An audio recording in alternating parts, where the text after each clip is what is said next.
Good morning. How are you guys?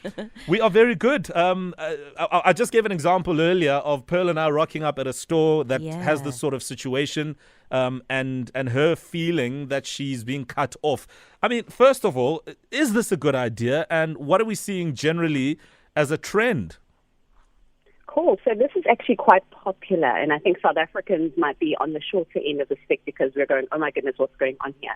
But if you think about it like this is literally governments partnering with private organizations to do a type of carrot and stick thing. So behavior theory says that there's two ways to get people to change any behavior: punishment or reward. You either want to increase the amount of punishment so that they feel it, and that's, I think, what Pearl is talking about. And then there's the reward part of it. We want to make the reward so enticing that it encourages you to change your behavior.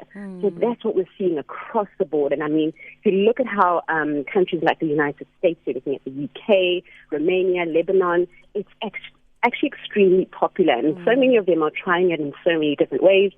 Is it effective? Maybe we can talk about that just now. And is it discrimination?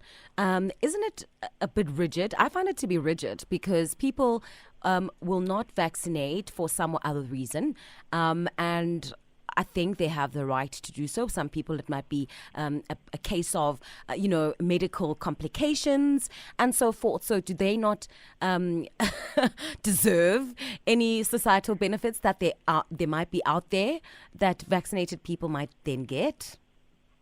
Absolutely. I strongly agree with you, Pearl. That's actually the case, and that's really where the big debate is at the moment.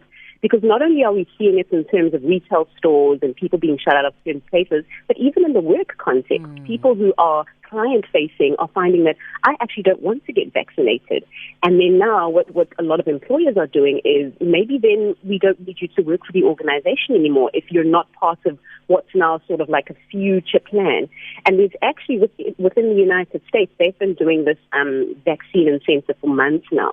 And ABC News recently reported from Stanford University that it's actually not that effective. And now what's being looked into is whether or not individuals, depending on the space in society that they fall in, their function, their role in society, can they actually continue to go ahead with it? So it's a really, really big debate. And a lot of people are feeling like their sense of autonomy. And it actually feels like a punishment, especially when you think about the vaccine and COVID passports. A lot of people are feeling extremely violated. Yeah, I mean, we joke about it often, Zanele, on social media about no vaccination card, no entry, no vax, no entry, etc. But we've seen this sort of thing happening. I mean, there are examples of this already.